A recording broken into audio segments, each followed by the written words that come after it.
Welcome to news talk with VD Sameer. जैसे जैसे उत्तर प्रदेश का विधानसभा चुनाव नज़दीक आ रहा है, वैसे वैसे जो गोदी मीडिया है, जो गुड़गांव से मॉनिटर करता है देश की राजनीति को, देश की राजनीति को ये जो नेशनल मीडिया है, जो गोदी मीडिया है, ये मैनिपुलेट कर रहा है, नैरेटिव बना रहा है। और पिछले तकरीबन 7-8 साल से ये जो मीडिया है, ये लगातार इग्नोर कर रहा था बसपा को, बहन मायावती को। इनफैक्ट जितने भी इशू जो एससी समाज से रिलेटेड हैं, जिसको लेके हमेशा बहन जी आवाज़ उठाती थी, ये नेशनल चैनल वो ज्वलित इश्यूज को, जो बसपा का पक्ष है, वो रखा ही नहीं करते थे देश की जनता के सामने। यानी ये जो गोदी मीडिया है, ये कहीं ना कहीं बिल्कुल इग्नोर करता था बसपा को, और बसपा की जो आइडियोलॉजी है उसको भी नेगेटिव परिप्रेक्ष्य में आम जन के सामने पेश करता था। लेकिन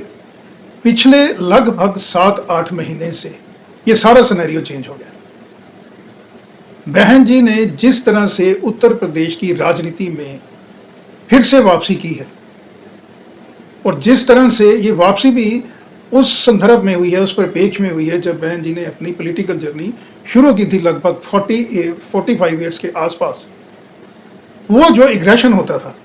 उस समय, जो बहन जी की स्ट्रेटजी होती थी, long term short term planning थी, वो चीज़ें उन सभी का समावेश करके अभी जो बहन जी ने एक नया रूप अख्तियार किया है, इसको लेके गोदी मीडिया अब हो गया है बसपा का बहन मायावती का भाई आकाश आनंद के आगे नतमस्तक। आप देखिए, चाहे बहन जी की रैलियां हैं या आकाश आनंद की रैलीज हैं, पूरा का पूरा नेशनल जो तंत्र है गोदी मीडिया का, वो कवरेज में लगा हुआ है। बिहार के अंदर असेंबली इलेक्शंस हैं, लगातार फुल कवरेज देने को मजबूर हुआ है गोदी मीडिया, जो वहाँ पे ज़मीनी स्तर पे काम किया है आकाश आनंद ने। बहन जी की रैलीज जो हैं वो 2 दिन के बाद शुरू हो रही हैं बिहार के अंदर असेंबली इलेक्शंस को लेके, उनको भी पूरी तरह से कवर किया जाएगा इस मीडिया के द्वारा। इसके अलावा उत्तर प्रदेश के अंदर जो बिल्कुल इग्नोर कर दिया था बसपा को,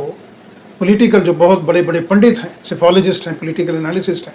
जीरो पे जिन्होंने मान लिया था बसपा पहुंच जाएगी, वो सारे के सारे लोगों की नींद जो है वो उड़ गई है। क्योंकि मैं आपको बताना चाहूँगा, उत्तर प्रदेश में जो 2027 का चुनाव है, उसके अंदर लगभग इस वक्त अगर हम देखें तो 100 सीटों पे बढ़त बना चुकी है बसपा, जिसको खारिज किया। वो डिटेल में आपको सीट वाइज, डिस्ट्रिक्ट वाइज बाद में बताऊंगा। पहले तो इस मीडिया की, ये नेशनल चैनल्स की बात करते हैं जो इग्नोर किया करता था बसपा को। ये मीडिया क्यों दीवाना हो गया है? वो इसलिए हो गया है कि बहन जी की रैलियों में, मान्यवर काशीराम जी की पुण्यतिथि में जो लखनऊ में बहन जी ने रैली की थी, जिसमें लगभग 5 लाख लोग समाज के अलग अलग धर्मों से, अलग अलग वर्गों से वहां पे आए थे, और वो भीड़ खरीदी हुई नहीं थी। क्योंकि जो मीडिया है वो अच्छी तरह से जानता है, वो उनको एक्सपर्टाइज होती है कि भीड़ किस राजनेता को देखने के लिए, सुनने के लिए आती है, और खरीदी हुई भीड़ क्या होती है।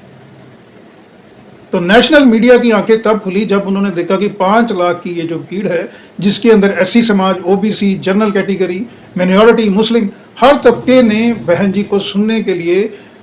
लगभग ऐसा बताया जाता है कि बहुत से लोग एक दिन पहले ही रैली के स्थान पे पहुंच गए थे।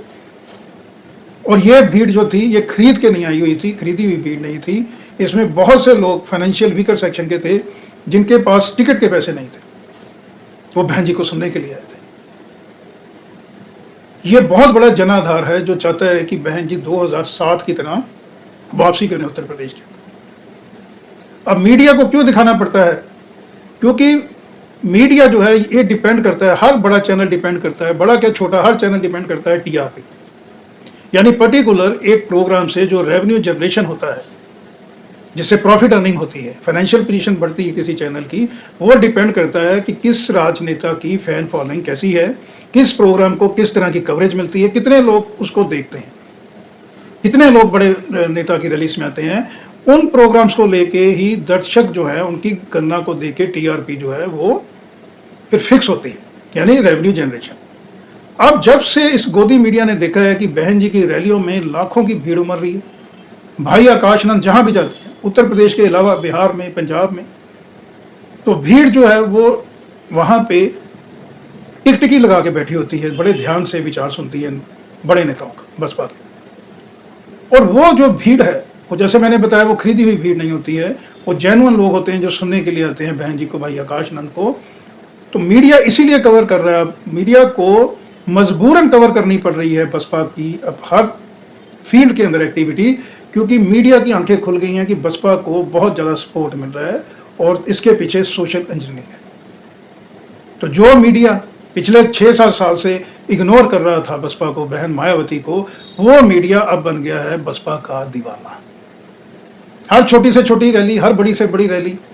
हर छोटा से छोटा बयान, हर बड़ा से बड़ा बयान अब सुर्खियां बटोर रहा है नेशनल चैनल पे। ये बसपा के लिए, बसपा के काडर के लिए, बसपा के चाहने वाले सभी लोगों के लिए बहुत बड़ी खुशखबरी है। अब मैं बात करता हूं उत्तर प्रदेश, जिसमें बसपा को खारिज कर दिया था नेशनल मीडिया ने और बड़े बड़े सिफोलॉजिस्ट ने, पॉलिटिकल पंडित्स ने। तो मैं आपको बताना चाहूँगा कि यूपी में 403 सीटें हैं टोटल विधानसभा की, और जो पार्टी बनाने का गणित है वो 202 सीटें चाहिए जिसको सत्ता में आना है। आउट ऑफ 403 सीट्स 84 सीट जो हैं वो रिजर्व हैं एससी समाज के लिए। ये जो एससी डोमिनेटेड जो एरियाज हैं, मैं आपको बताना चाहूँगा पूर्वांचल, बुंदेलखंड, वेस्ट यूपी, सीतापुर। अब मैं डिस्ट्रिक्ट वाइज आपको बताता हूँ कि बहुत ज़बरदस्त वापसी हो रही है। अगर फीडबैक हम देखें जो हमको प्राप्त होता है फील्ड से, तो मैं डिस्ट्रिक्ट वाइज आपको बताऊँगा कि अलीगढ़, इलाहाबाद, आजमगढ़, बस्ती, सुल्तानपुर, आगरा ये डिस्ट्रिक्ट हैं। बलिया, बांदा, बाराबंकी, लखीमपुर खेड़ी, इसके अलावा मिर्ज़ापुर है, रायबरेली, ये इस तरह के डिस्ट्रिक्ट हैं जहां पे लगभग वापसी होती हुई दिखाई दे रही है बसपा की। जैसे 2007 में प्रचंड बहुमत की सरकार बनी थी बहन जी की, वो इन डिस्ट्रिक्ट के अंदर हमको देखने को मिल रहा है। इसके अलावा मैं आपको बताना चाहूँगा कि झांसी, चित्राकोट, हरदोई, फतेहपुर, गोरखपुर, बागपत, बलिया, बांदा, बाराबंकी और जो प्रयागराज, हरदोई, आजमगढ़ के सराउंडिंग एरियाज हैं, यहाँ भी बसपा को बहुत बड़ा लाभ मिलता हुआ दिखाई दे रहा है। हालांकि इलेक्शन जो है वो मोटा मोटा 1 साल का वक्फा तो इन हैंड पड़ा है। जिस तरह से बहन जी ने मात्र 6-7 महीने में शून्य से शिखर की यात्रा शुरू की है, पहुंची हैं, तो आने वाले समय में ये जो डिस्ट्रिक्ट हैं, ये सारा का सारा गणित भारतीय जनता पार्टी, समाजवादी पार्टी और कांग्रेस का, वो सारा का सारा उनका जो गणित है, लेखा जोखा जो उन्होंने अपना तैयार किया है, उसमें बहुत भारी हमको उलटफेर देखने को मिलेगा। इसके अलावा मैं आपको बताना चाहूँगा कि जो MBC कैटेगरीज हैं, यानी फाइनेंशियल वीकर सेक्शन में नीचे के नीचे का तबका, और OBC में यादव, BC में अगर यादव्स को हम छोड़ देते हैं तो नॉन यादव जो BC हैं, उसके अलावा जो BC हैं जिसके अंदर कुर्मी, राजभर और निषाद, इनका झुकाव भी कहीं ना कहीं बसपा की तरफ जा रहा है। यानी इनका मोह भंग हो रहा है अभी सपा से, कांग्रेस से और भारतीय जनता पार्टी से। इन तीनों दलों के लिए बहुत बड़े खतरे की घंटी की शुरुआत हो गई है। जो 2027 में उत्तर प्रदेश के अंदर विधानसभा चुनाव है, उनको लेके इन तमाम पॉलिटिकल पार्टियों की नींद जो है वो उड़ी हुई है, क्योंकि इन्होंने खारिज कर दिया था। ये लोग समझ रहे थे कि जो मुकाबला है वो भारतीय जनता पार्टी वर्सेस जो गठबंधन बनेगा सपा का और कांग्रेस का, उसके बीच होगा। लेकिन जिस तरह से बहन जी ने उत्तर प्रदेश के अंदर वापसी की है, और उस वापसी को जिस तरह से एक्नॉलेज कर रहा है ये गोदी मीडिया, वो जो है बहन जी की जो पॉलिटिकल सूझबूझ है, अंडरस्टैंडिंग है, 4 दशक से ज़्यादा का जो एक्सपीरियंस है, एक्सपीरियंस के मामले में मैं आपको बताना चाहूँगा कि बहन जी जो हैं वो माननीय प्राइम मिनिस्टर साहब नरेंद्र मोदी से ज़्यादा का उनको फील्ड का एक्सपीरियंस है राजनीति में।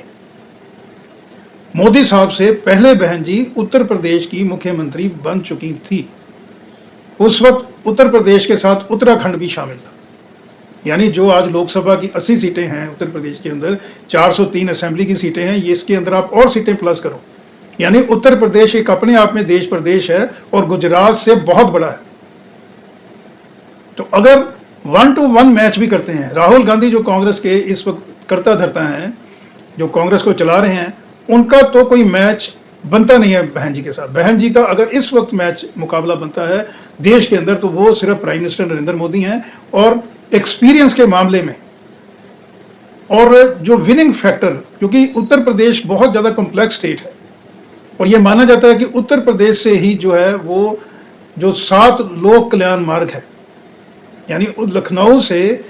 जो दिल्ली की यात्रा शुरू होती है लखनऊ से, यानी प्रधानमंत्री की जो कुर्सी है उसका डिसीजन लिया जाता है लखनऊ, उत्तर प्रदेश से। उत्तर प्रदेश की इंपॉर्टेंस मैं आपको बताना चाहूंगा कि प्रधानमंत्री नरेंद्र साहब को भी गुजरात छोड़ के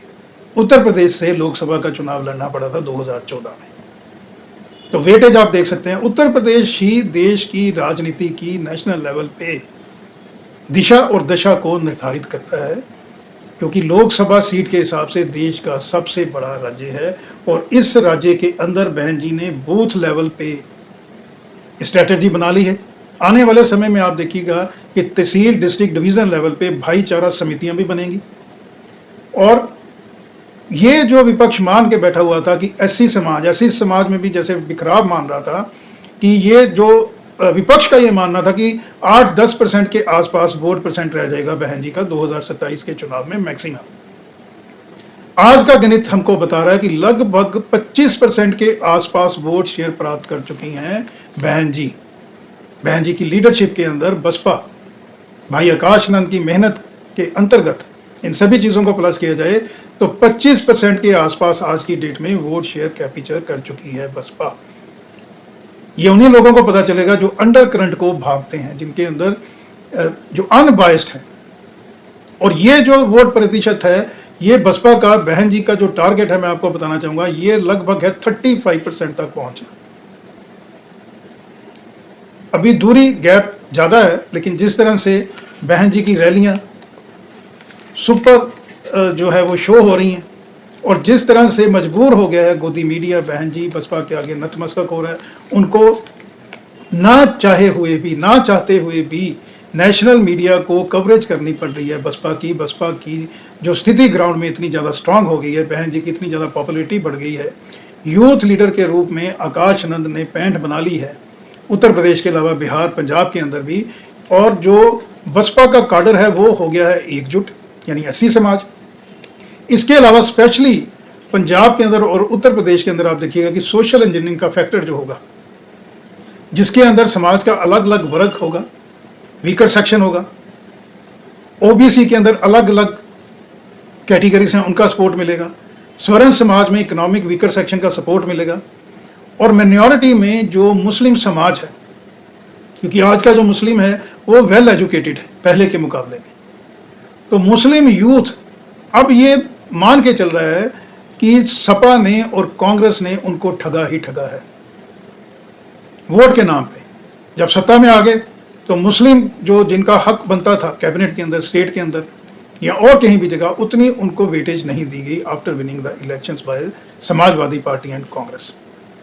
वो ठगा जो मिनॉरिटी है, मुस्लिम समाज है, वो भी टिकटकी लगाए दिख रहा है अब बसपा को, और बसपा की रैलीज में मिनॉरिटी जो है मुस्लिम समाज की तादाद लगातार बढ़ रही है, और ये सारी की सारी चीज़ें जो हैं वो विपक्ष के लिए खतरा बन रही हैं, और इन सभी चीज़ों ने गोदी मीडिया को अंततः बसपा को कवर करने के लिए मजबूर कर दिया है। तो आज के अंक में इतना ही, फिर किसी और मुद्दे को लेकर आपके समक्ष हाजिर होगा। तब तक के लिए नमस्कार, धन्यवाद, थैंक यू।